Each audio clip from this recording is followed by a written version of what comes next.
పరిశుద్ధ గ్రంథంలో నుండి కొలస్సీలకు రాసిన పత్రిక 2వ అధ్యాయం 5వ వచనాన్ని చదువుకుందాం. కొలస్సీలకు రాసిన పత్రిక చరపత్రిక అని పిలుస్తారు. అనగా దైవజనుడు అయిన పౌలు గారు రోమా చెరసాల్లో ఉన్నప్పుడు ఈ పత్రికను రాశాడు. అందుకనే ఈ పత్రికను చరపత్రిక అని పిలుస్తారు. ఈ పత్రిక కొలస్సీ సంఘానికి రాశాడు. దైవజనుడు అయిన పౌలు గారు కొలస్సీ సంఘాన్ని ఎప్పుడూ ఆయన చూడలేదు. కొలస్సీ సంఘంలో ఆయన ఎప్పుడూ వాక్యాన్ని ప్రకటించలేదు. అందుకని 2వ అధ్యాయ ప్రారంభంలో మీ ముఖము నేను ఎన్నడూ చూడలేదు, లవదోకియ వారిని మిమ్మలను నేను ఎన్నడూ చూడలేదు, మీ ముఖాన్ని చూడకపోయినా మీ కొరకు నేను ప్రార్థన చేస్తున్నాను అని ఈ పత్రికలో మొదటి వచనాల్లో అంటాడు. కొలస్సీ సంఘాన్ని పౌలు గారు ఎప్పుడూ చూడకపోయినా ఆ సంఘంతో పౌలు గారు ఏమంటాడంటే, నేను శరీర విషయములో మీకు దూరముగా ఉన్నను, ఆత్మ విషయములో మీతో కూడా ఉండి మీ యోగ్యమైన ప్రవర్తనను క్రీస్తునందలి మీ స్థిర విశ్వాసమును చూచి ఆనందించుచున్నాను అంటాడు. రోమా చెరసాలలో ఉన్న ఆ దైవజనుడైన పౌలు గారు మీ స్థిర విశ్వాసాన్ని నేను చూశాను, యోగ్యమైన మీ ప్రవర్తన నేను చూశాను. పౌలా ఎలా చూసావు? శరీరం 1000 కిలోమీటర్ల దూరం ఉంది కదా, శరీరం 1000 కిలోమీటర్ల దూరం ఉంది, కానీ నా ఆత్మ మీ మధ్యలోనే ఉన్నది. చప్పట్లు కొడుతూ ప్రభుకి స్తోత్రాలు చెప్దాం. యోగ్యమైన ప్రవర్తన చూసి అంటాడు. యోగ్యమైన ప్రవర్తన అనే చోట అక్కడ 1 రాసి కింద పుట్నోట్లో రాస్తాడు, యుద్ధ సన్నద్ధులై నిలిచి ఉండుట. సైనికుడు యుద్ధ సన్నద్ధుడై ఉండాలి అని విన్నాం కదా. అంటే యుద్ధ సన్నద్ధుడై నిలిచి ఉండటం అంటే ఏంటి? యోగ్యమైన ప్రవర్తనతో బ్రతకటమే యుద్ధ సన్నద్ధుడై జీవించటం. Praise God. అంటే క్రైస్తవ సైనికుడు యుద్ధ సన్నద్ధుడై నిలిచి ఉండాలంటే మారణాయుధాలు ధరించి, అయా శత్రువు వస్తే వెంటనే నేను దాడి చేస్తాను, వాడిని ఎదుర్కోవటానికి నేను సంసిద్ధంగా ఉన్నాను అని చెప్పేటువంటి వాడు కాదు క్రైస్తవ సైనికుడు. మారణాయుధాలు ధరించి సిద్ధంగా ఉండేవాడు కాదు క్రైస్తవ సైనికుడు. ఎవరయ్యా యుద్ధ సన్నద్ధుడై దేవుని ఎదుట నిలిచేవాడంటే, యుద్ధ సన్నద్ధుడు ఎవరయ్యా అంటే యోగ్యమైన ప్రవర్తనతో బ్రతికే ప్రతి వాడు యుద్ధ సన్నద్ధుడై ఉన్నాడు. Praise God. అంటే ప్రతి బిడ్డ తన ప్రవర్తనను జాగ్రత్తగా చూసుకుంటూ, బైబిల్లో నాకు బాగా ఇష్టమైన మాట, తన ప్రవర్తన యావత్తు కనిపెట్టి చూచుట వివేకుల లక్షణం అని సామెతల గ్రంథంలో సొలొమోను ఒక అద్భుతమైన మాట అంటాడు. ఏమంటాడంటే, తన ప్రవర్తన యావత్తు కనిపెట్టి చూడటం వివేకులకున్న ఓ చక్కటి లక్షణం అని మాట్లాడతాడు. సహజంగా ఏ మనుషుని జీవితంలోనైనా ఎదుటివాడి ప్రవర్తన కనిపెట్టగలుగుతారు, ఎదుటివారి వ్యక్తిత్వాన్ని కనిపెట్టగలుగుతారు. ఒక వివేకవంతుడికి ఉండే ఒక గొప్ప లక్షణం ఏంటంటే తన ప్రవర్తనను కనిపెట్టుకొని చూస్తాడు. నేను ఎలా ఉన్నాను, నా మాట తీరు ఎలా ఉంది, దేవుని ఎదుట నా నడక, నా పడక, నేను జీవించే నా జీవిత విధానం ఏ రీతిగా ఉందని ప్రతిరోజు నీ బ్రతుకులో నీ ప్రవర్తనను, నీ నడకను కనిపెట్టుకుంటూ ఆ ప్రవర్తన దిద్దుకుంటూ దేవుని ఎదుట యోగ్యమైన ప్రవర్తనతో మనం బ్రతికితే ఆ యోగ్యమైన ప్రవర్తనట యుద్ధ సన్నద్ధుడి వంటి వాడిగా నిలవబెడుతుందని దేవుని లేఖనంలో మనం చూస్తూ ఉన్నాం. నువ్వెవరివో తెలుసా? వివేకవంతురాలివి. మంచిది, విందాం. యుద్ధ సన్నద్ధుడు అంటే యోగ్య ప్రవర్తన అంటాడు. యుద్ధ సన్నద్ధుడు అని అనటంతో యుద్ధాలు కాచుకొని ఉన్నాయి అని ఇట్టే మనం గ్రహించగలుగుతాం. మన జీవితంలో మనుషులే కొన్ని పర్యాయాలు మన మీద విరోధంగా లేస్తారు. మనుషులే మన బ్రతుకులు కొన్ని పర్యాయాలు యుద్ధాలు సృష్టిస్తారు. సాతాను ఎప్పుడూ మనతో యుద్ధం చేయటానికి వాడు ముఖాముఖిగా రాడు. నీ ఇంట్లో నీ భర్త ద్వారానే ఒక యుద్ధాన్ని సృష్టించాలని, నీ భార్య ద్వారానే నీ అత్త ద్వారానే, నీ తోడుకోడల ద్వారానే, సంఘంలో ఒక వ్యక్తి ద్వారానే, మొత్తానికి రకరకాల ప్రతికూల పరిస్థితులు, యుద్ధంతో కూడుకున్న వాతావరణం నీ బ్రతుకులో సృష్టించాలని మనుషులనే సాతాను వాడుకుంటూ ఉంటాడు. అయితే ఒకటి గమనించండి, ఈ యుద్ధ భూమిలో నువ్వు గెలవాలంటే మాటలతో నువ్వు గెలవలేవు. ఎలా గెలుస్తావో తెలుసా? యోగ్యమైన ప్రవర్తన ద్వారా నీ జీవితంలో రేగిన ప్రతి యుద్ధాన్ని, నీ జీవితంలో చెలరేగిన ప్రతి తుఫానును నువ్వు నిమ్మళపరచగలవు.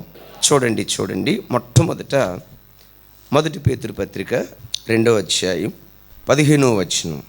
ఈ స్థలంలో దైవజనుడైన ఆ పేతురు గారు ఆదిమ సంఘం ఎదుర్కొన్న ఓ దీన పరిస్థితిని చెప్తున్నాడు. అన్ని జనులట దేవుని ప్రజలను చూసి దూషిస్తూ ఉన్నారంట, దూషణకరమైన మాటలు మాట్లాడుతూ ఉన్నారంట. దూషణకరమైన మాటలు మాట్లాడుతూ రకరకాలుగా వాళ్ళు ప్రవర్తిస్తూ ఉంటే దైవజనుడైన పేతురు గారు ఏమంటాడంటే, సంఘబిడ్డలారా, అన్యజనుల నోరు మీరు మూయించాలి అంటే వాళ్ళతో మీరు వాదులాడొద్దు, వాళ్ళతో మీరు గొడవ పడొద్దు, వాళ్ళు మాట్లాడినట్లుగా మీరు మాట్లాడొద్దు, వాళ్ళు నోరు పారేసుకున్నట్లుగా మీరు నోరు పారేసుకోవద్దు. అయ్యా, మరి మాట్లాడకుండా వాళ్ళ నోరు మేము ఎట్లా మోయించగలుగుతాం అంటాడు దైవజనుడు. యుక్త ప్రవర్తనతో, మంచి ప్రవర్తనతో వారి నోళ్ళు మీరు మోయించాలి. Praise God. అంటే యుక్త ప్రవర్తనతో మనం ప్రవర్తిస్తేనట, ఆ యుక్త ప్రవర్తన నిన్ను గూర్చి విరోధంగా మాట్లాడే ప్రతి వ్యక్తి నోరు ఇట్టే ప్రవర్తన ద్వారా నువ్వు మూయించగలుగుతావంట. హల్లెలూయా. ఈరోజు వాక్యం వింటున్న ఆయన పిల్లలారా, నీ బ్రతుకులో ఒకవేళ ఎవరైనా నిన్ను పదే పదే విమర్శిస్తూ విమర్శకు లోనై ఈ స్థలానికి వచ్చావేమో. అయ్యా, నా చుట్టూతో ఇంతమంది ఈ రీతిగా నన్ను విమర్శిస్తున్నారు, ఈ విమర్శల మధ్యలో వాళ్ళ నోరు నేను మూయించాలంటే ఏం చేయాలి? కొంతమంది ఏం చేస్తారంటే లాయర్లాగా మారిపోయి, అంటే ప్లేడర్లాగా మారిపోయి వాదనతో మనుషుల్ని గెలవాలనుకుంటారు. బైబిల్లో చోట రాయబడి ఉంటుంది, మా నాలుగుతో మేము సాధిస్తాం అని అనుకుంటారంట. ఎప్పుడైనా నీ బ్రతుకులో నా నాలుగుతో నేను సాధిస్తాను అని నువ్వు అనుకుంటే అది నీ భ్రమ. నీ నాలుగుతో నువ్వు సాధించేది శ్మశానం తప్ప, అసమాధానం తప్ప, బ్రతుకులో కలవరం తప్ప, బ్రతుకులో నెమ్మది లేనితనం తప్ప మరొకటి ఏది నీ బ్రతుకులో నువ్వు సాధించలేవు. నేను ఎప్పుడు చెప్తా కదా, మాటలతో సాధించలేనిది మౌనంతో సాధిస్తావు. Praise God. మాటలతో నీ బ్రతుకులో నువ్వేమీ సాధించలేవు. అయితే శత్రువు యొక్క నోరు నువ్వు మూయించాలంటే భక్తుడు అంటాడు, యోగ్యమైన ప్రవర్తనతో, యుక్తమైన ప్రవర్తనతో వారు నోళ్ళు నువ్వు మోస్తావు. వాళ్ళ నోళ్ళు మూయించబట్టమే దేవుని చిత్తం. ఇప్పుడు నాకు సమాధానం చెప్పండి, వాళ్ళు నోళ్ళు మూయించేదేది? యుక్తమైన ప్రవర్తన. అంటే యుక్తమైన ప్రవర్తన కలిగిన వారై మనం బ్రతకటమే దేవుని చిత్తం. ఒకసారి మన మందిరానికి వచ్చే ఒక చెల్లి చాలా మంచిది. వాళ్ళ భర్త టాపీ పని చేస్తాడు. ఆ తమ్ముడు కూడా చాలా మంచి తమ్ముడు. ఒకరోజు వాళ్ళ ఇంటికి వెళ్తే ఆ చెల్లి తెగ ఏడుస్తూ చెప్తుంది, ఏంటమ్మా అన్నాను. అన్నయ్య, మా ఇంటి పక్క వాళ్ళు ఉన్నారు, వాళ్ళు మమ్మల్ని ఎంత ఇబ్బంది పెడుతున్నారంటే అంత ఇబ్బంది పెడుతున్నారు. ఏంటమ్మా ఏమి ఇబ్బంది అన్నాం. ఆ చెల్లి చెప్పింది, అన్నయ్య, ఆ ఇంటి ఆవిడ తన ఇల్లంతా ఊడుస్తుంది, కసువంతా తీసుకొచ్చి మా వాకిటి పక్కనే వేస్తుంది. వాళ్ళు రాత్రి తినంగా అన్నం మిగిలిపోయి ఉంటుంది కదా, మిగిలిపోయిన ఆ సద్దన్నం తీసుకొచ్చి వాకిలి పక్కనే పడేస్తుంది. ఏం చేయాలో అర్థం కాదు. ఒకరోజు ఆమె కసు వేయటం చూసి నేను వెళ్ళి ఆమెతో వాదించుదామని, ఏమమ్మా మీ కసువు తీసుకొచ్చి మా ఇంటి ముందు వేసావు అని ఆమెతో వాదనకి దిగా. ఆమె ఏమందో తెలుసా? మా ఆయన పోలీసు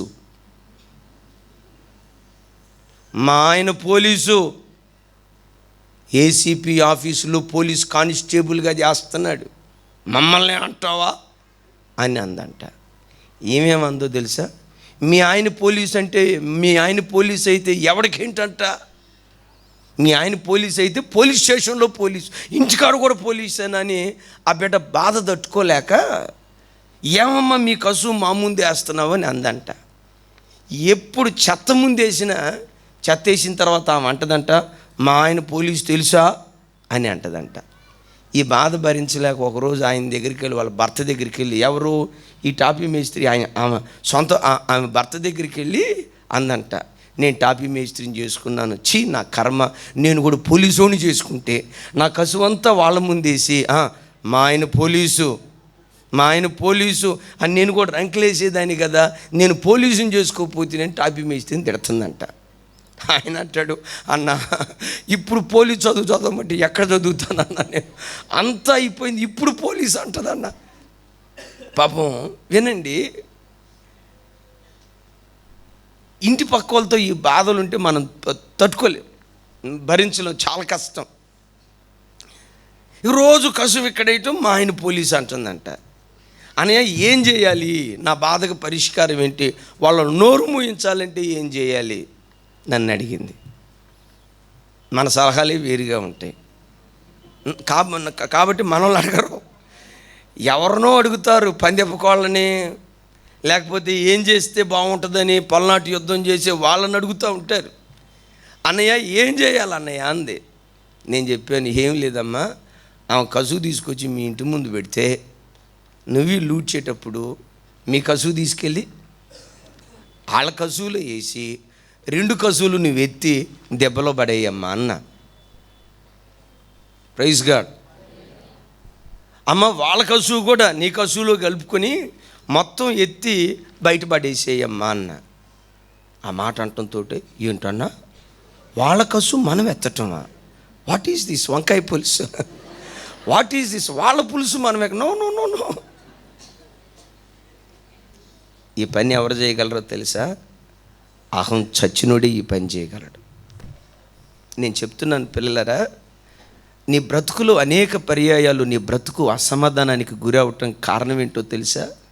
నీ గుండెల్లో గూడు కట్టుకున్న, నీ గుండెల్లో దాగి ఉన్న, నీ గుండెల్లో ఉన్న ఆ భయంకరమైన వ్యక్తిత్వమే.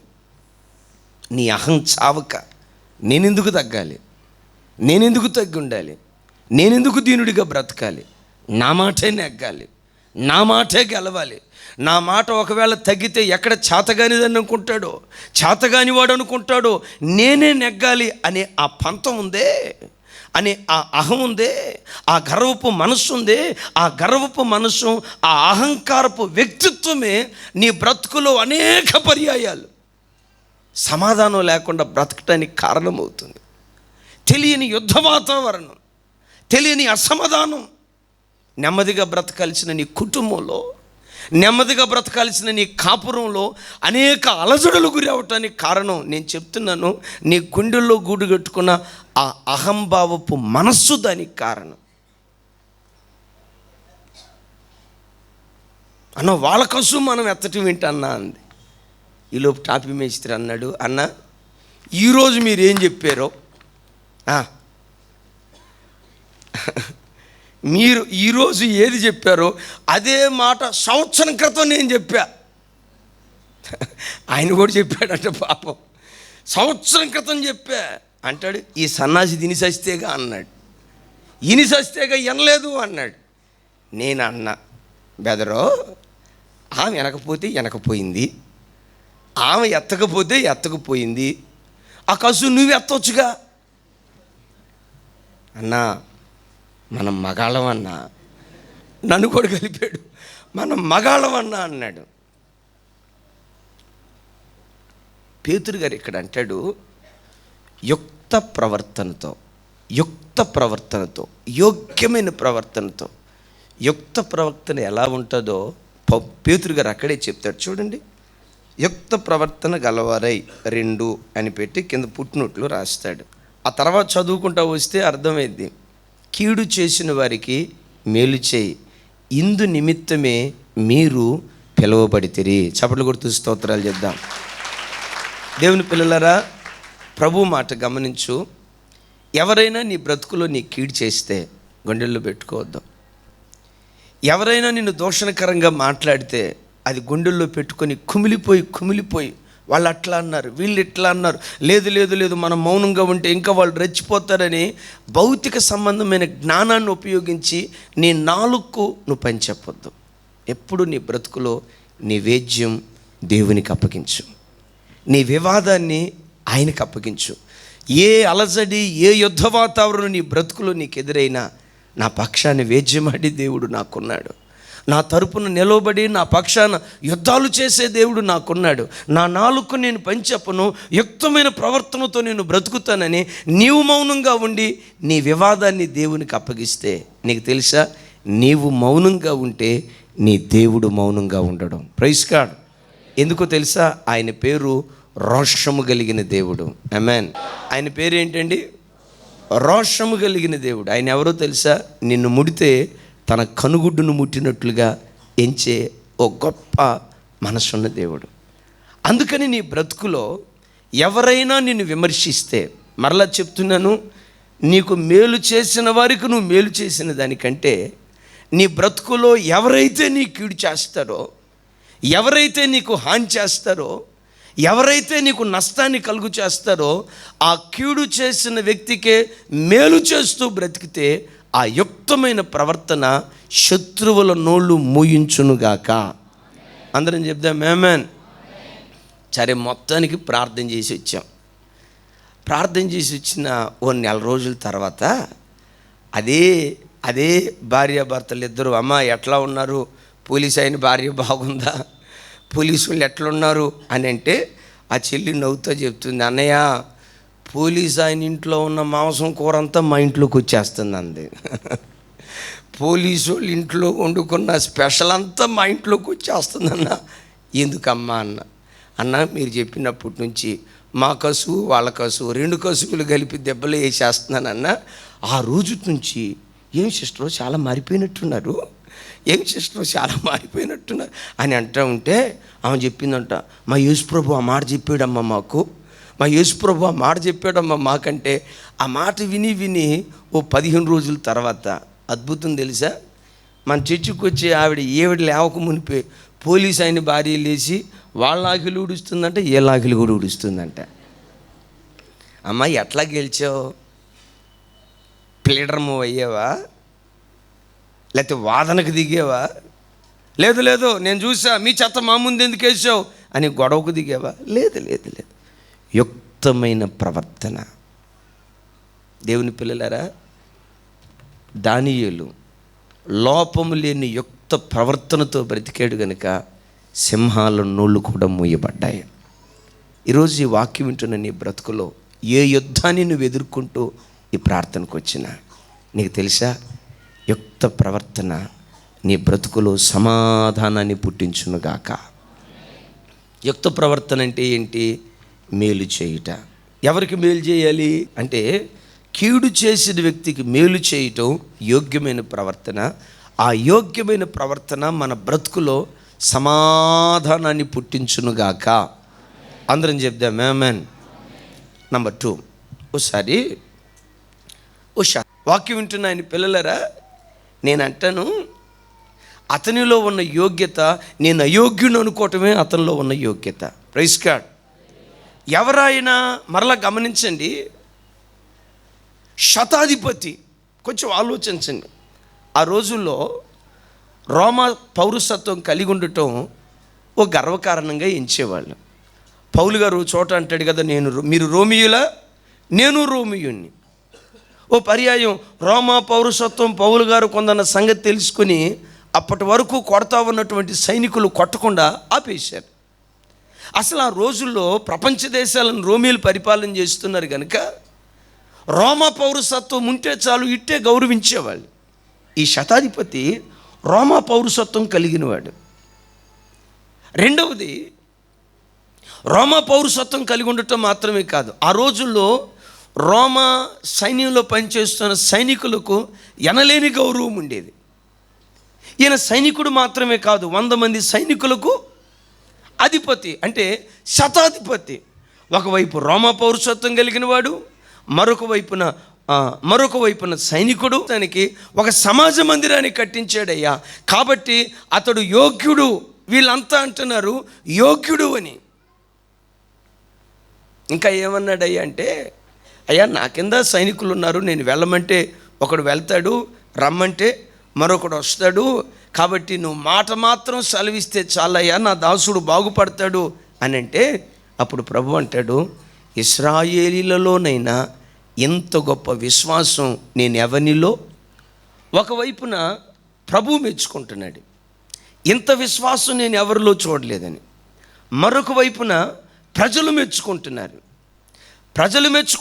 ప్రభు మెచ్చుకుంటున్నాడు. మరి ఈ శతాధిపతి తాను మెచ్చుకుంటున్నాడా? లేఖనాల్లో రాయబడిన ఒక అద్భుతమైన మాట ఏంటో తెలుసా? తాను మెచ్చుకునివాడు యోగ్యుడు కాదు, ప్రభువు మెచ్చుకునివాడు యోగ్యుడు. చూడండి, కొరింథీయులకు రాసిన పత్రిక 2వ కొరింథీలో ఉంటుంది.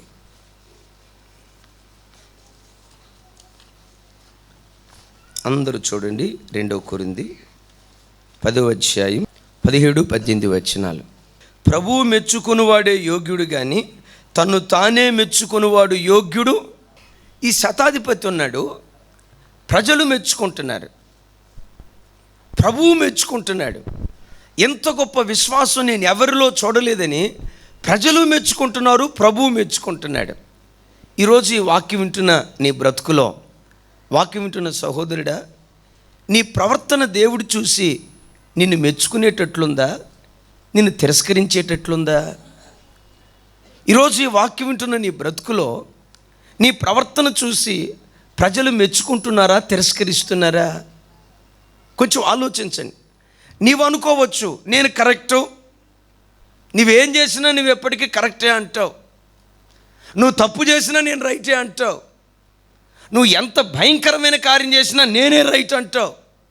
నీ సాక్ష్యం కాదు, నీ అంతటా నీవు మెచ్చుకోవటం కాదు, నేనే ఖచ్చితం అని నీ అంతట నువ్వు మాట్లాడటం కాదు. ఈరోజు ఈ వాక్యం వింటున్న నీ బ్రతుకులో దేవుని ఎదుట నువ్వు నిలవబడు, దేవుని ఎదుట నువ్వు నిలవబడు. దేవుని ఎదుట నువ్వు నిలవబడితే దేవుడు నిన్ను మెచ్చుకుంటాడా, తిరస్కరిస్తాడా?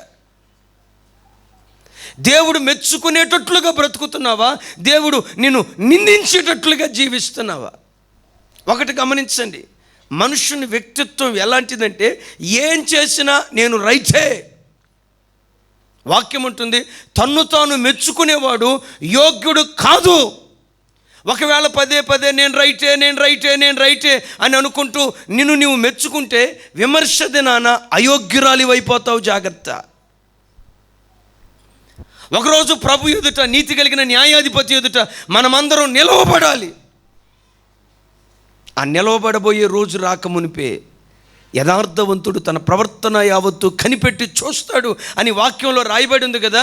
ఈరోజు ఈ వాక్యం వింటున్న నీ బ్రతుకులో నిన్ను నీవు మెచ్చుకోకుండా నా ప్రభు ఎదుట నేను నిలవబడితే నన్ను కూర్చున్న దేవుడేమంటాడు? అడుగు దేవుణ్ణి. నీ ఆత్మలో నుండే నీవెవరివో దేవుడు నీకు బయలుపరుస్తాడు. Praise God.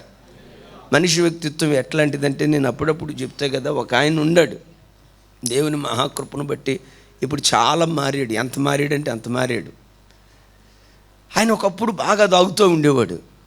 ఒకరోజు అన్నాడు, ఫుల్గా తాగి మత్తులో నిశాయిలో ఉన్నాడండి. ఎంత మత్తులో ఉన్నాడంటే అంత మత్తులో ఉన్నాడు. ఒకరోజు వెళ్తే, ఏమండి పాస్టర్ గారు, వీళ్ళందరూ నన్ను పట్టుకుని తాగుబోతుడు అంటారేంటంటే, అసలు బుద్ధి ఉందా లేదా అన్నాడు. నేను ఆయన చూసి, ఫుల్ నిషాలో ఉన్నాడు, నిషాలో ఉండి అంటాడు, నన్ను పట్టుకొని జనాలంతా తాగుబోతుడు అంటారేంటండి, నేను తాగుబోతున్నా అన్నాడు. మరలా మాట్లాడి, నేను ఎట్లా తాగుబోతానండి, మహా తాగితే రోజుకు ఒక పూట తాగుతా, ఏదో జీతం వచ్చినప్పుడు వారం రోజులు పగలు రాత్రి తాగుతా, ఏదో నెలకు 2-3 సార్లు రోడ్డు మీద అట్లా పడిపోతా, అంత మాత్రాన్ని నేను తాగుబోతుండండి అంటాడు. నేను అన్నాను, నువ్వు తాగుబోతుడు కదయ్యా, నువ్వు దేవదూతం అన్నా. అంటాడు, అది గది అట్లా చెప్పాలన్నాడు. అంటే ఈయనేంటి ఎంత పచ్చి తాగుబోతాయి కూడా ఏమంటాడు, ఆయన గురించి నవ్వటం కాదు, నన్ను క్షమించు, నీ బ్రతుకు అట్లాంటిదే. వాక్యం వింటున్న సహోదరుడా, నీ బ్రతుకు అట్టిదే. మనస్సాక్షి చచ్చిపోయి నీ ప్రవర్తన దేవుని ఎదుట ఆయాసకరంగా మారిపోయినా, నేను మంచోడ్నే, నేను మంచిదాన్నే, నేను మంచి వ్యక్తిగానే బ్రతుకుతున్నాను, నేను ఖచ్చితమే అని నిన్ను నీవు భ్రమపరుచుకుంటున్నావే. సామెతలో రాయబడిన ఓ భయంకరమైన మాట, అంత్య దినాల్లో భయంకరమైన సంతతి రాబోతుందట. ఆ తరం ఏంటో తెలుసా? తమ దృష్టికి తాము శుద్ధులై తమ మాలిన్యము నుండి కడగబడని ఓ చెడ్డ తరం రాబోతుందట. అసలు ఆ మాట చూడండి. తమ దృష్టికి తాము శుద్ధులై తమ మాలిన్యము నుండి కడగబడని తరం ఒకటి రాబోతుందట. వీళ్ళు ఎందులో ఉన్నారు? మాలిన్యతలో ఉన్నారు.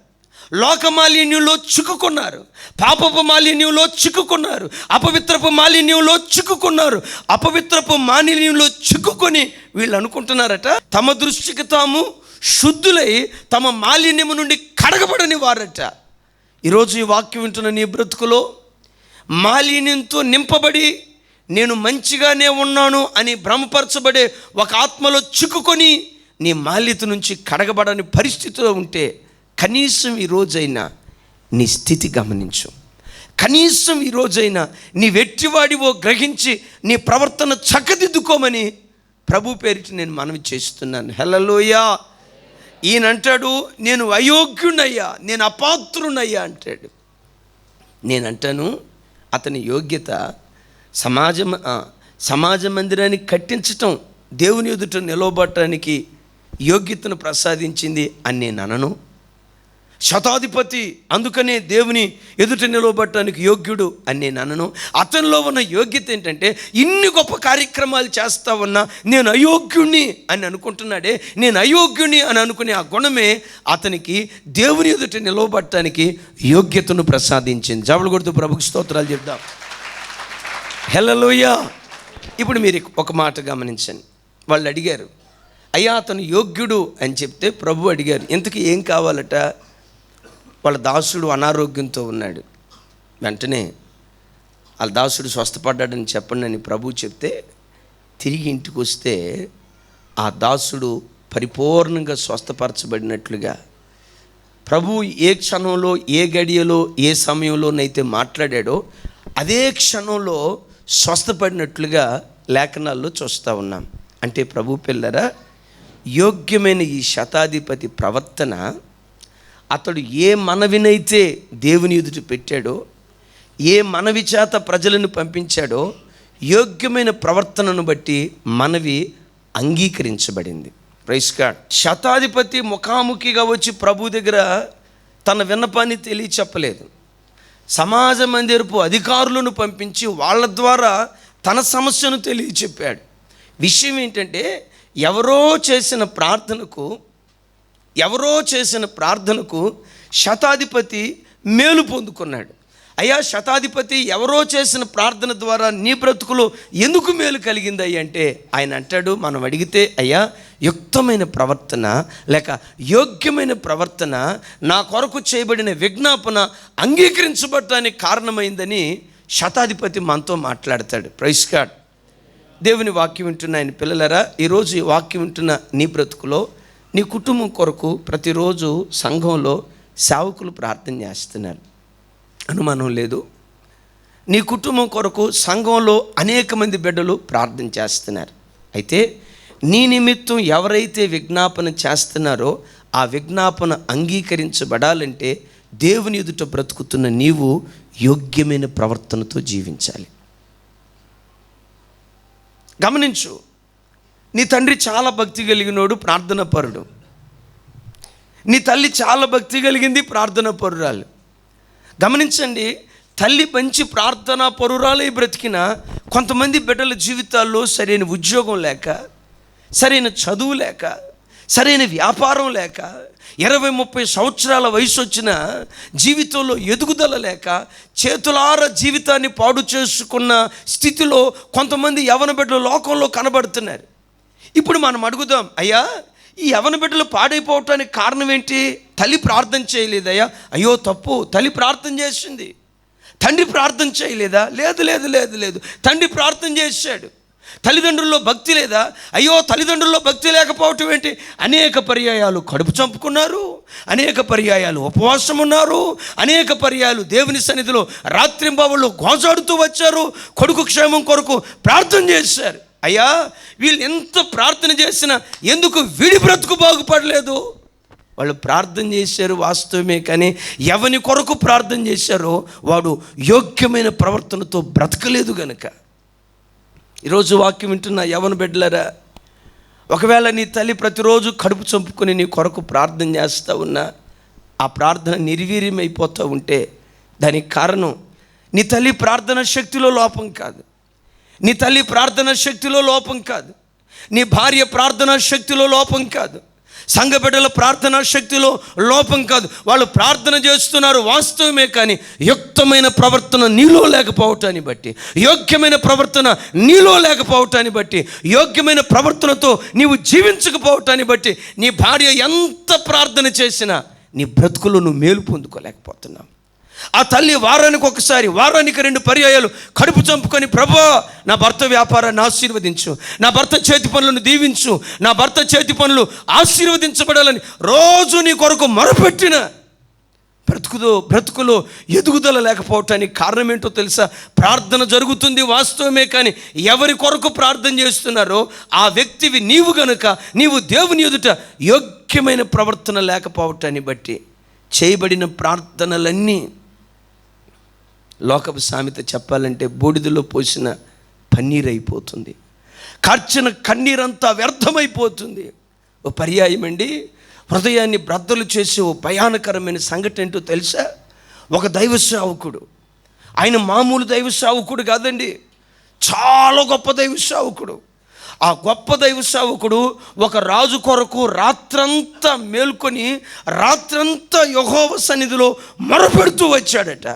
అయ్యా సౌలును క్షమించు, అయ్యా సౌలును ఆశీర్వదించు, అయ్యా సౌలు రాజ్యాన్ని స్థిరపరచు, సౌలు చేతిలో నుండి రాజ్యాన్ని నువ్వు లాగివేయొద్దయ్యా, సౌలు చేతిలో నుండి రాజ్యాన్ని నువ్వు తొలగించొద్దయ్యా అని రాత్రంతా దేవుని సన్నిధిలో మొరపెడుతూ ప్రార్థన చేశాడట. తెల్లవారిన తర్వాత దేవుడు అంటాడు, సమయంలో నీ ప్రార్థన నేను వినను, అతని కొరకు ఇక మీదట నీవు ప్రార్థన చేయవద్దు. ఏం చేయబోతున్నారయ్యా మీరు? అతని చేతుల్లో నుంచి నేను రాజ్యాన్ని లాగివేసి పొరుగువాని చేతులకు నేను అప్పగించబోతున్నాను. అయ్యా రాత్రంతా నేను ప్రార్థన చేసే కదా సమూయేలు అంటున్నాడు. సమూయేలు, అయ్యా రాత్రంతా సౌలు కొరకు నేను ప్రార్థన చేసే కదా, నా ప్రార్థన కూడా మీరు అంగీకరించరా? నా ప్రార్థన కూడా మీరు అంగీకరించిన నా మనవిని మీరు అంగీకరించరా అని ప్రభుతో అడిగితే, నీ ప్రార్థన అంగీకరించాలంటే ఎవరి కొరకు నువ్వు ప్రార్థన చేసావో ఆ వ్యక్తి అయోగ్యుడిగా బ్రతుకుతున్నాడు. అయోగ్యుడు, అతని అయోగ్యతను బట్టి నీ ప్రార్థన నేను తిరస్కరిస్తున్నాను. ఈరోజు వాక్యం వింటున్న ఇంటి యజమానులారా, ఒకవేళ నువ్వు అనుకోవచ్చు, నా భార్య ప్రార్థన పర్రాలు, నేను ఎట్లా బ్రతికినా చల్తా, నేను ఎట్లా జీవించినా చల్తా, నా భార్య ప్రార్థన నాకు తోడుగా ఉంటుంది అని ఒకవేళ నువ్వు భ్రమపడుతూ వస్తే నా మాట గమనించు. నీ భార్య ప్రార్థన దేవుడు అంగీకరించాలంటే యోగ్యమైన ప్రవర్తన నీలో ఉండాలి. శతాధిపతి దేని కొరకు విజ్ఞాపన చేశాడో సమాజ మందిరపు అధికారులను పంపించి ఆ మనవి అంగీకరించబడటానికి ఇతనిలో ఉన్న యోగ్యమైన ప్రవర్తన. ఈరోజు దేవుని మాటలు వింటున్న నీ జీవితంలో సహోదరుడా, నీ ఇంట్లో ప్రతిరోజు ప్రార్థనలు జరుగుతున్నాయి. ఎందుకు ప్రభు ద్వారా నువ్వు మేలు పొందుకోలేకపోతున్నావు? రోజు అరుణోదయ ప్రార్థనలు జరుగుతున్నాయి, ఎందుకు నీ బ్రతుకుల్లో నువ్వు మేలును అనుభవించలేకపోతున్నావు? ప్రతిరోజు సాయంత్రం కుటుంబంలో కుటుంబ ప్రార్థన జరుగుతుంది, ఎందుకు నీ బ్రతుకుల్లో నువ్వు మేలుకు నోచుకోలేకపోతున్నావు? ప్రతి ఆదివారం ఆరాధనకు వస్తుంది నీ కుటుంబం, అయినా ఎందుకు మేలుకు నువ్వు నోచుకోలేకపోతున్నావు? ఒకవేళ నీ ప్రవర్తనే దానికి కారణమైతే, దుష్క్రియలతో నిండిన నీ ప్రవర్తనే దానికి కారణమైతే, కనీసం ఈ వాక్యం వింటున్న నీ బ్రతుకులో ఈ రోజైనా నీ ప్రవర్తన దిద్దుకొని, నీ ప్రవర్తన ఎట్టిదో జాగ్రత్తగా గమనించి చూడు. నీ ప్రవర్తన ఎట్టిదో జాగ్రత్తగా నువ్వు గమనించి ఎక్కడైనా లోపం ఉన్నట్లుగా నీకు తెలిస్తే దిద్దుకుంటే నిన్ను మించిన ధన్యుడు ధన్యురాలు మరి ఎవరూ లేరు. యోగ్యమైన ప్రవర్తన దేనత్వంతో కలిగి ఉండటమే యోగ్యమైన ప్రవర్తన. యోగ్యమైన ప్రవర్తన ప్రార్థన అంగీకరించబడటానికి కారణమవుతుంది. కయ్యూను ప్రార్థన చేశాడు, హేబేలు ప్రార్థన చేశాడు, కానీ వాక్యం విచిత్రం. ఇద్దరు ప్రార్థన చేస్తే ఒకరిని అంగీకరించాడు, మరొకరిని తిరస్కరించాడు. హేబేలును దేవుడు అంగీకరించాడు, కయ్యూనును తిరస్కరించాడు. ఇద్దరు ప్రార్థన చేశారు, ఇద్దరు అంగీకరించబడాలి. కానీ విచిత్రం ఏంటంటే హేబేలును మాత్రమే దేవుడు అంగీకరించాడు. హేబేలును అంగీకరించటానికి కలిగిన కారణం హేబేలులో ఉన్న సత్ప్రవర్తన దానికి కారణం. కయ్యూనును తిరస్కరించడానికి కారణం అతని దుష్క్రియలేనని వాక్యం సెలవిస్తూ ఉంది. ఆయన వాక్యం వింటున్న ఆయన పిల్లలారా, సంఘమంతా మీ కుటుంబాల కొరకు మొరపెట్టి ప్రార్థన చేస్తున్నప్పుడు, మీ ఇంటి వారు మీ కొరకు మొరపెట్టి ప్రార్థన చేస్తున్నప్పుడు, దానికి తోడు యోగ్యమైన ప్రవర్తనతో మనం బ్రతుకుతూ ఉంటే, యోగ్యమైన ప్రవర్తనను బట్టి చేయబడిన ప్రార్థనలన్నీ అంగీకరించబడునుగాక. మూడవది, యేసు ప్రభు ఒకసారి 70 మంది శిష్యుల్ని 12 మంది అపోస్తుల్ని ఏర్పరిచి ఈ 70 మంది శిష్యులతో ప్రభువు చక్కటి మాట చెప్తారు. అయ్యా, మీరు ఆయా పట్టణాలకు ఆయా గ్రామాలకు వెళ్ళండి. ఆ పట్టణాలకు ఆ గ్రామాలకు వెళ్ళినప్పుడు ధనవంతులు ఎవరో, ధనవంతుల ఇంటికి మీరు వెళ్ళొద్దు. వెండి బంగారాలు కలిగిన వాళ్ళు ఎవరో, వెండి బంగారాలను బట్టి ఒక వ్యక్తి ఇంటికి వెళ్ళొద్దు. మీరు ఏ గ్రామంలోనైనా ప్రవేశించినప్పుడు, ఏ పట్టణంలోనైనా ప్రవేశించినప్పుడు ఆ పట్టణంలో ఆ గ్రామంలో యోగ్యులు ఎవరో మీరు విచారించండి. యోగ్యులు పలానా వాళ్ళు అని మీకు తెలిస్తే యోగ్యమైన గృహానికి వెళ్ళి మీరు ఉండండి. యోగ్యమైన గృహానికి మీరు వెళ్ళుంటే మీతో పాటు వచ్చిన సమాధానం ఆ ఇంట్లో నిలిచి ఉంటుంది. ఒకవేళ వాళ్ళు అయోగ్యులైతే మీతో పాటు వచ్చిన ఆ సమాధానం మరలా వెనక్కి తిరిగి వస్తుంది. కాబట్టి మీరు వెళ్ళేటప్పుడు ఏ ఇంటికి పడితే ఆ ఇంటికి వెళ్ళొద్దు, యోగ్యమైన గృహానికే వెళ్ళండి. యోగ్యమైన గృహానికి వెళ్తే ఆ ఇంట్లోకి మీరు వెళ్ళినప్పుడు మీతో పాటు ఏది వచ్చిందో అది నిలిచి ఉంటుంది. ఒకవేళ వాళ్ళు అయోగ్యులైతే ఆ ఇంట్లోకి వచ్చింది మరలా తిరిగి వెనక్కి వెళ్ళిపోద్ది. నా ప్రభు పిల్లరా, యోగ్యురాలుగా నువ్వు బ్రతికితే నీ ఇంటికి ఏది వచ్చిందో అది నిలిచి ఉంటుంది. దేవుని ద్వారా కానీ, దైవ సేవకుల ద్వారా కానీ, సంఘ ప్రార్థన ద్వారా కానీ, దేవుని యొద్ద నుండి కానీ ఏదైతే నువ్వు పొందుకున్నావో, దేవుని యొద్ద నుండి పొందుకున్నది నీ ఇంటిలో నిలిచి ఉండటానికి కారణం యోగ్యమైన ప్రవర్తనే దానికి కారణమని లేఖనం సెలవిస్తూ ఉంది. ఓ భక్తుడు అంటాడు, కొంచెం బాగా గమనించండి, నీ శక్తి సామర్థ్యాలు నేను గొప్ప స్థితికి తీసుకొని వెళ్ళినా ఆ స్థానంలో నేను నిలవబెట్టేది మాత్రం నీ గుణమే అంటాడు. నీ శక్తి సామర్థ్యాలు ఒకవేళ గొప్ప స్థానానికి నేను తీసుకుని వెళ్ళినా ఆ స్థానంలో నిలవబెట్టేది మాత్రం యోగ్యమైన నీ ప్రవర్తనే అంటే. నీ బ్రతుకులో దేవుని యొద్ద నుండి ఏ ఆశీర్వాదం అయితే నీ దగ్గరికి వచ్చిందో ఆ ఆశీర్వాదం నిలిచి ఉండాలి. అది నిలిచి ఉండాలి. అది నిలిచుంటే 30 60 100 అది అంతకంతకు ఫలిస్తూ ఉన్నట్లుగా లేఖనంలో మనం చూస్తూ ఉన్నాం. గమనించండి దేవుని పిల్లలారా, దేవుని యొద్ద నుండి వచ్చింది నువ్వు కాపాడుకుంటే, దేవుని యొద్ద నుండి వచ్చింది నువ్వు కాపాడుకునేటట్లుగా యోగ్యునిగా బ్రతికితే, దేవుని యొద్ద నుండి వచ్చింది నీ ఇంట్లో స్థిరపడుతుంది. అది కొన్ని తరాల పాటు అనుభవించడానికి కారణమవుతుంది. ఓ పర్యాయం దావీదుకు దేవుడు రాజరికాన్ని ఇచ్చాడు. 12 గోత్రాలను ఏలమని దావీదు చేతుల్లో పెట్టాడు. ఈ 12 గోత్రాలను పరిపాలన చేయాలి అనే ఆధిపత్యం దావీదు ఎవరి దగ్గర నుంచి పొందుకున్నాడు చెప్పాలి? ఎవరి దగ్గర నుంచి పొందుకున్నాడు? దేవుని యొద్ద నుండి పొందుకున్నాడు. ఈ రాజరికం 12 గోత్రాలను పరిపాలన చేసే ఆ ఆధిపత్యం దేవుని యొద్ద నుండి దావీదు పొందుకున్నాడు. దావీదుతో చెప్పాడు, దావీదు, సౌలుకు నా కృప దూరమైనట్లుగా నీకు నీ కుటుంబానికి నా కృపను నేను దూరం చేయను. నేను నీకు ఇవ్వబోయే కృప శాశ్వతమైన కృపను నేను నీకు ఇస్తున్నాను. ఈ శాశ్వతమైన కృపను బట్టి నీ పిల్లలు ఈ దేశాన్ని పరిపాలన చేస్తారు. యెరూషలేములో నీ దీపం ఉండక మానదు. అయితే నీకు ఇచ్చిన దాన్ని తరతరాలు అనుభవించాలంటే దేవుడు అక్కడంటాడు, నా ధర్మశాస్త్ర ప్రకారం నీ పిల్లలు ప్రవర్తించిన యెడల, నా ధర్మశాస్త్రానుసారంగా యోగ్యులుగా వారు ప్రవర్తించిన యెడల నీకు ఇచ్చింది నీ దగ్గర నుంచి నేను లాగేయను అంటాడు. ఈ అధికారాన్ని దేవుడిచ్చాడు దావీదుకి. నా ప్రభు పిల్లరా గమనించండి, ఒకవేళ నీ బ్రతుకులో దావీదుకి ఇచ్చినట్లుగా దేవుడు నీకు ఏమి ఇచ్చాడో నాకు తెలియదు. ఒకవేళ మంచి కుటుంబ వ్యవస్థనిచ్చి ఉండొచ్చు, మంచి పిల్లల్నిచ్చి ఉండొచ్చు, నువ్వు బ్రతకటానికి చక్కటి జీవనోపాధిని దేవుడు నీకు ఇచ్చి ఉండొచ్చు, చక్కటి ఉద్యోగాన్ని దేవుడు నీకు ఇచ్చి ఉండొచ్చు, ఆయన వాక్యాన్ని, ఆయన ఆత్మను భక్తిగా జీవించే ఓ మంచి జీవితాన్ని ఆస్తిగా, ఆస్తిగా, ఒకవేళ స్వాస్థ్యంగా దేవుడు నీకు ఇచ్చి ఉండొచ్చు. నా మాట గమనించండి, నీవు యోగ్యురాలిగా బ్రతకపోతే ఏదైతే దేవుడు నీకు ఇచ్చాడో నీకు ఇచ్చిన దాన్ని మరలా నీ దగ్గర నుంచి వెనక్కి తీసుకుంటాడు. కొంచెం భయంతో ఈ మాట విందాం. ఏదైతే దేవుడు నీకు ఇచ్చాడో యోగ్యురాలిగా, యోగ్యుడిగా నువ్వు బ్రతకపోతే నీకు ఇచ్చిన దాన్ని దేవుడు మరలా వెనక్కి తీసుకుంటాడు. 12 గోత్రాలను గమనించండి, 12 గోత్రాలను దావీదుకి ఇచ్చాడు. దావీదు ఆయన కృపను బట్టి యోగ్యుడిగా బ్రతికాడు.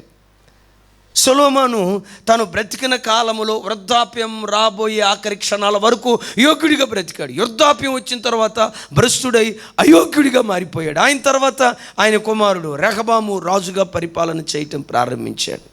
కొంచెం ఆలోచించండి, రెహబాము పరిపాలన ప్రారంభమైన తొలిటి దినాల్లోనే అహియా ప్రవక్తను పంపించి ఓ వస్త్రాన్ని చీసి ఆ 12 ముక్కలు చేసి ఆ 12 ముక్కల్లో 2 ముక్కలు రెహబాముకి ఇచ్చి తతిమా 10 ముక్కలు యెరోబాముకి ఇచ్చి అక్కడ ప్రవక్త చెప్తాడు, దావీదు దీపము నిత్యము యెరూషలేములో వెలగాలని దేవుడు కోరుకున్నాడు నిజమే, 12 గోత్రాలను దావీదుకు దేవుడిచ్చాడు నిజమే, కానీ ఆయన కుమారులు అయోగ్యులుగా ప్రవర్తించినందువల్ల ఏ రాజరికాన్నైతే దేవుడిచ్చాడో వాటిలో 10 వంతులు దేవుడు లాగివేసి శత్రువు చేతికి అప్పగించి 2 భాగాలు మాత్రమే దావీదు సంతతికి దేవుడిచ్చాడని దావీదుకి ఇచ్చిన దాన్ని దావీదు పిల్లల చేతుల్లో నుంచి దేవుడు లాగేశాడు. అయ్యా ఎందుకు లాగేశావు? అమ్మా అయ్యా నా మాట గమనించండి. ఈరోజు నిశ్చయంగా నేను చెప్తున్నాను, ప్రభువు నమ్ముకున్న ప్రతి బిడ్డకు నా దేవుడు మేలు మాత్రమే చేశాడు. ఎందుకంటే కీడు చేయుట ఆయనకు పొరపాటున చేత కాదు. నా ప్రభు ద్వారా కీడు పొందుకున్న వ్యక్తి ఒక్క వ్యక్తి కూడా సంఘంలో లేడు. కానీ మేలు పొందుకున్న తర్వాత మేలుకు తగినట్లుగా కృతజ్ఞతగా బ్రతక్క కాస్త 4 ఏళ్ళు కడుపులోకి వెళ్ళేసరికి బైబిల్లో రాయబడిన మాట వాళ్ళు తిని తృప్తి పొంది మదించారంట. వాళ్ళు తిని తృప్తి పొంది కొవ్వినవాడై జషూరును కాలు జారాడట. చాలా పర్యాయాలు నీ బ్రతుకులో దేవుడు ఆది నుండి ఆయన మేలు చేస్తూనే వచ్చాడు. కానీ నీ బ్రతుకులో ఏం జరిగిందో తెలుసా? మేలు చేసిన దేవుని పట్ల కృతజ్ఞతగా బ్రతకటం నీకు చేతగాక, మేలు చేసిన దేవుని పట్ల ఆరాధనా భావంతో బ్రతకటం నీకు చేతగాక అనేక పర్యాయాలు నీ చేతుల్లో దేవుడు మేలు పోస్తే నీ చేతులారా మేలును నాశనం చేసుకుంటూ వచ్చావు. ఈరోజు ఈ వాక్యం వింటున్న నీ బ్రతుకులో సహోదరుడా, సహోదరి, దేవుడు ఏదైతే నీ దగ్గరికి పంపించాడో బాగా గమనించండి. దేవుడు వాక్యాన్ని నీ దగ్గరికి పంపించి ఉండొచ్చు, ఆత్మను నీ వద్దకు పంపించి ఉండొచ్చు, ఆత్మ వరాలను దేవుడు నీ దగ్గరికి పంపించి ఉండొచ్చు. నేను నీతో చెప్పే మాట ఏంటో తెలుసా? ఏదైతే దేవుడు నీ దగ్గరికి పంపించాడో దాన్ని ఓ శ్రేష్టమైన స్థానంలో నువ్వు దాచుకోవాలి. దేవుడు నీ వద్దకు పంపిన దాన్ని శ్రేష్టమైన స్థానంలో నువ్వు దాచుకోవాలి. రాహాబు వేసే ఇంటికి వేగుల వారు వచ్చారు. వేగుల వారు వేసే ఇంటికి వస్తే ఆ వేగుల వారిని ఎక్కడ దాచిపెట్టిందండి? అయ్యో చెప్పాలి, ఎక్కడ దాచిపెట్టిందండి? ఆ వేగుల వారిని ఇంటిలో దాచిపెట్టలేదు, కింద దాచిపెట్టలేదు. వాక్యం ఉంటుంది ఆ వేగుల వారిని మేడగది మీద దాచిపెట్టిందంట. అంటే తన యొద్దకు వచ్చిన ఆ సువార్త సత్యాన్ని ఒక ఉన్నతమైన స్థానంలో దాచుకుంది. నా ప్రభు పిల్లరా, యోగ్యమైన మనస్సుతో వాక్యాన్ని నువ్వు అంగీకరిస్తే, ప్రభు అక్కడ అంటాడు, యోగ్యమైన మనస్సుతో వాక్యాన్ని నువ్వు అంగీకరిస్తే దేవుడు నీ యొద్దకు పంపిన దాన్ని ఓ శ్రేష్టమైన స్థానంలో నువ్వు దాచుకుంటే, ఆ దాచుకునే గుణమే 30 60 100 ఫలించడానికి అది కారణమగునుగాక. దేవుని పిల్లరా, ఈ హృదయంలో దాచుకునేది అంతా చెత్త చెదారం. వాక్యం దాచుకోవటం చాలామందికి జాత కాదు. ఆ మధ్య ఒక తల్లి అక్క దగ్గరికి వచ్చి టీవీ సీరియల్లో ఆడవాళ్ళు ఏడిచినట్లుగా ఏడుస్తుంది.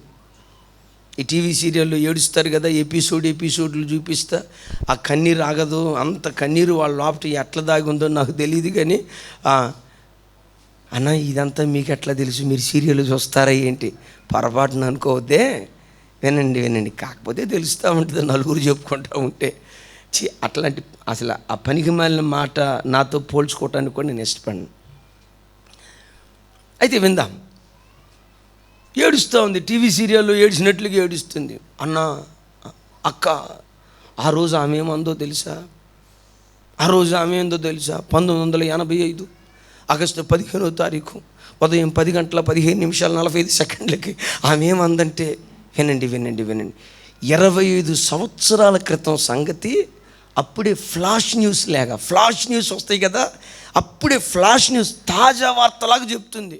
1985 ఆగస్టు 15 ఉదయం 10:45 ఉదయం 10:15 ఏం జరిగిందంటే అని మా అత్త అట్లా చేసింది, మా తోడుకోళ్ళు ఎట్లా చేసింది, మా ఆడపడుసు అట్లా చేసింది, మగపడుసు అట్లా చేసింది, మొత్తం చెప్పుకుంటూ వచ్చింది. ఒరే బాబోయ్, ఈమెకున్న జ్ఞాపక శక్తి ఇంత అమోఘం కదా అని నేను మధ్యలో ఉండి, అమ్మా ఒక్క నిమిషం ఆగు, 1985 ఆగస్టు 15 ఉదయం 10:45 ఎంత అద్భుతంగా చెప్పావు. నీ మెమరీ అద్భుతం. ఐన్స్టీన్కి కూడా నువ్వు అక్కవైపోతావు. నేను ఒక్క మాట అడుగుతానమ్మా, నేను ఆదివారం ఏం వాక్యం చెప్పాను ఒకసారి చెప్పమ్మా అన్న. ఎవరు నిన్న ఆదివారం ఏం వాక్యం చెప్పాను ఒకసారి చెప్పమ్మా అన్న. వాక్యమా? అది గుర్తుండదు. చెత్త అంతా దాచిపెట్టుకో. వాక్యం గుర్తుండదు, ఆత్మను దాచుకోవటం గుర్తుండదు, ఆత్మను కాపాడుకోవటం చేత కాదు, ఆత్మీయ అనుభవాలు కాపాడుకోవటం చేత కాదు. నిన్న ఆదివారం ఏ వాక్యం విన్నామంటే అది గుర్తులేదండి. అద్భుతం గమనించండి. వేగుల వారు వస్తే ఉన్నత స్థానంలో వారిని దాచుకుంది.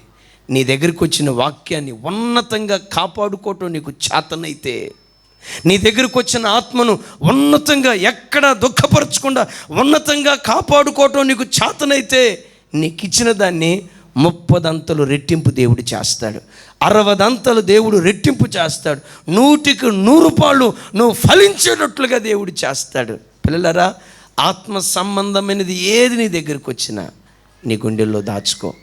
అంతకంతకు దేవుడు నిన్ను ఫలింపచేయునుగాక. చివరి మాట చెప్పి, యోగ్యమైన ప్రవర్తన యుద్ధానికి సన్నద్ధుడు అవటానికి కారణం. రూతు గ్రంథం 3వ అధ్యాయం 10-11 వచనాలు. నీవు యోగ్యురాలవని నా జనులందరూ ఎరుగుదురు. దేవుని పిల్లరా, ఒక్కసారి చూడండి. రూతును గూర్చిన మాట, రూతును గూర్చి బోయాజు అన్న మాట ఈరోజు దేవుడు మళ్ళను పట్టుకొని, అమ్మా నీవు యోగ్యురాలివని సంఘంలో ఉన్న వాళ్ళందరికీ తెలుసమ్మా. అయ్యా, దేవుని ద్వారా ఈ ఉపకారం పొందటానికి నువ్వు అర్హుడువని సంఘంలో ఉన్న వాళ్ళందరికీ తెలుసయ్యా. సంఘంలో ఉన్న వాళ్ళందరూ నిన్ను గూర్చి ఇతడు యోగ్యుడు, ఈమె యోగ్యురాలు అని నిన్ను గూర్చి కూడా మాట్లాడితే, అలాంటి గొప్ప సాక్ష్యం అనుకుంటే ఎంత మేలో చూడండి. ఎంతకీ ఈమెలో ఉన్న యోగ్యత ఏంటి? కొంచెం వినండి. మంచి యవ్వన వయసులో ఉన్నప్పుడు భర్తను పోగొట్టుకుంది, పరిస్థితులు తారుమారైపోయాయి. గమనించండి, బెత్లెహేముకు ఒక వైధవ్యపు స్థితిలో బ్రతుకుదెరువు నిమిత్తం తన అత్త కొరకు బెత్లెహేము గ్రామానికి వచ్చింది. ఎవరు? రూతు. చెప్పండి, ఎవరండి? చెప్పాలి. ఎవరండి?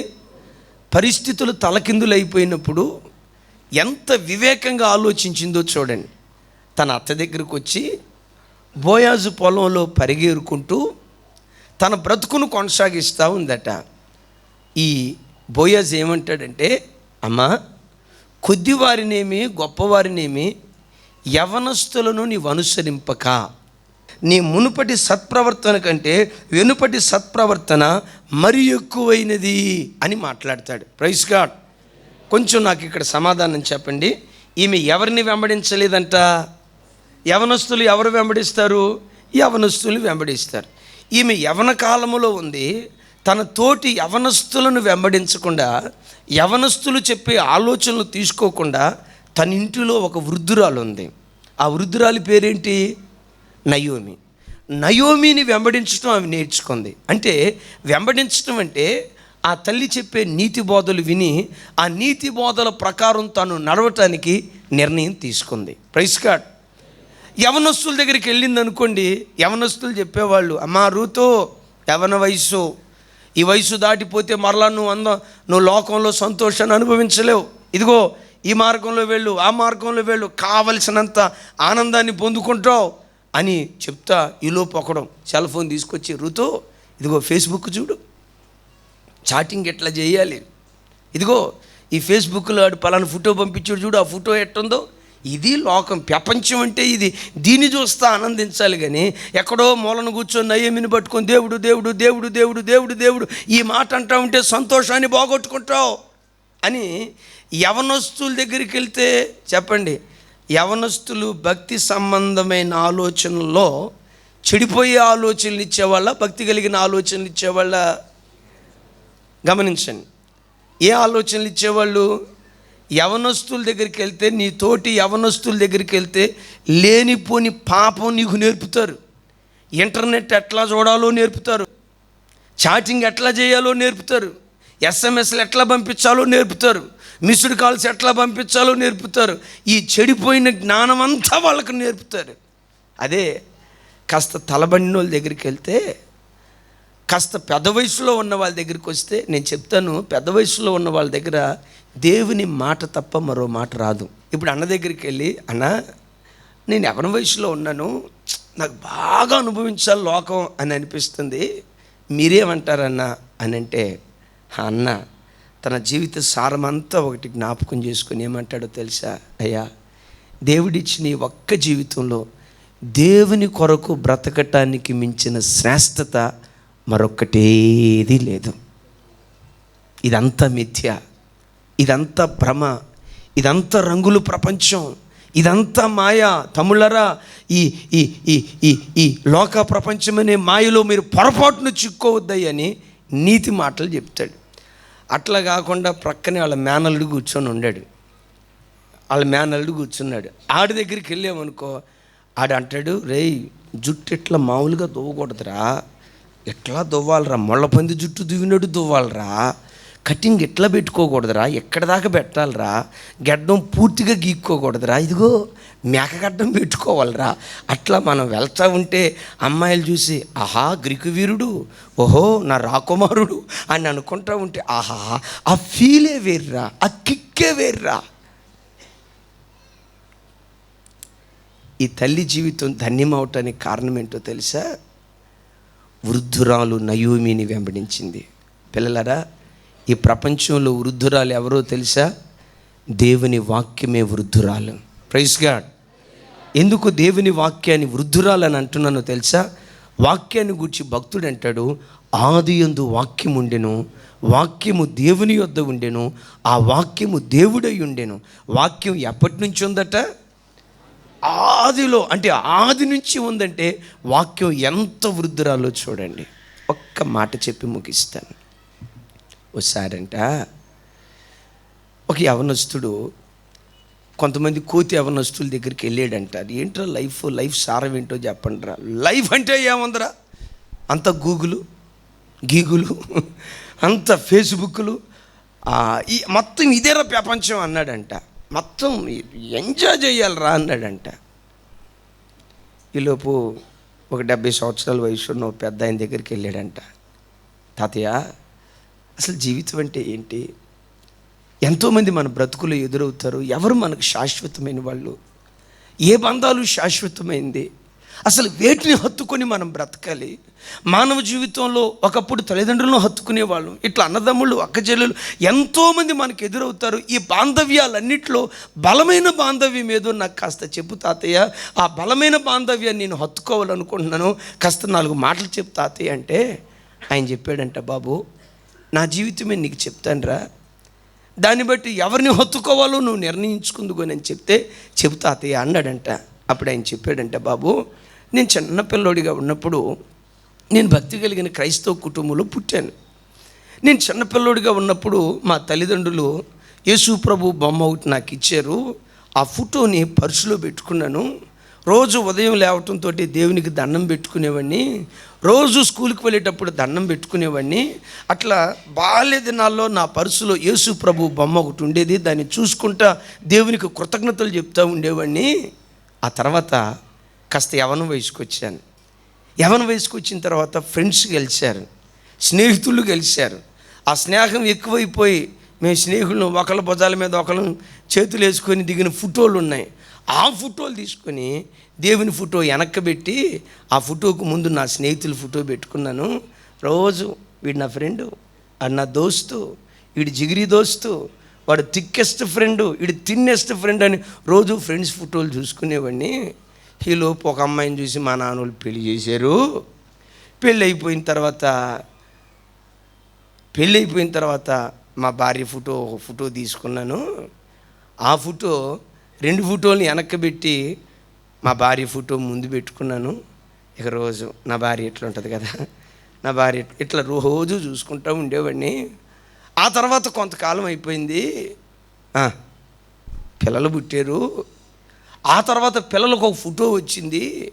ఆ ఫోటో తీసుకుని భార్య ఫోటో వెనక్కి నెట్టి పిల్లల ఫోటో పెట్టుకున్నాను. వెనక దేవుని ఫోటో, తర్వాత స్నేహితుల ఫోటో, ఆ తర్వాత ఇప్పుడే ఫోటో వచ్చింది. ఆ 3 ఫోటోలు వెనక్కి నెట్టేసి నా పిల్లల ఫోటో, వాళ్ళు చిన్న పిల్లలుగా ఉన్నప్పుడు ఉన్న ఫోటో తీసుకొని రోజు చూసుకుంటా. ఆహా, నా కూతురు ఎంత చక్కగా ఉంది కదా, అయ్యా నా కూతురు ముక్కు ఎంత బాగుంది కదా, నా కొడుకు నోరు బాగుండేదేంటి, నా కొడుకు రూపం ఎంత బాగుందో కదా రోజు అనుకుంటా ఉండేవాడంట. ఆడు పెరిగి పెద్దోడు అయ్యాడు, పెళ్లి చేసాడు, ఆడికి మానవ సంతానం పుట్టారు. కొడుకు ఫోటో పక్కన పెట్టి ఎవరు ఫోటో పెట్టుకున్నాడు? మనవల ఫోటో పెట్టుకొని, ఆహా నా మనవడిది అచ్చం నా ముఖమే, నా మనవరాలది అచ్చం మా ఆవిడ ముఖమే, అచ్చం మా రూపమని వీళ్ళ ఫోటోలు చూసుకుంటూ ఉండేవాళ్ళంట. ఈ మనవాళ్ళు కూడా పెరిగి పెద్దోళ్ళు అయ్యారు. కొడుకు రెక్కలు కట్టుకుని ఎటో ఎగిరిపోయాడు, మనవాళ్ళు రెక్కలు కట్టుకుని ఎటో ఎగిరిపోయారు. చివరికయ్యా నేను ఏకాకినైపోయాను. ఏకాకినైన తర్వాత నేనేం చేశానో తెలుసా? ముందున్న 6 ఫోటోలు తీసేసి మనవాళ్ళ ఫోటో తీసేశాను, పిల్లల ఫోటో తీసేశాను, భార్య ఫోటో తీసేశాను, స్నేహితుల ఫోటో తీసేశాను, అమ్మా నాన్నల ఫోటో తీసేశాను. 6 తీసేసి ఒక్క దేవుని రూపాన్ని నా దాంట్లో పెట్టుకున్నానయ్యా. నా జీవితంలో నేను తెలుసుకుంది ఏంటో తెలుసా? మనుషుని జీవితంలో దేవునితో ఉన్న అనుబంధమే శాశ్వతమైన బంధం. Praise God. మధ్యలో ఎన్ని బంధాలు వచ్చినా అవన్నీ తెగిపోతాయి. నరుడు జీవితంలో దేవునితో సహవాసం చేయటం నేర్చుకుంటే, దేవునితో అనుబంధాన్ని పెంచుకోవటం చేతనైతే, ఇప్పుడు చెప్తున్నాడట, బాబు నీ బ్రతుకులో ఆ దేవుని హత్తుకొని బ్రతకటం నేర్చుకో, ఆ దేవుని హత్తుకొని బ్రతకటం నేర్చుకో. బంధాలు మధ్యలో వచ్చేవి ఎగిరిపోయి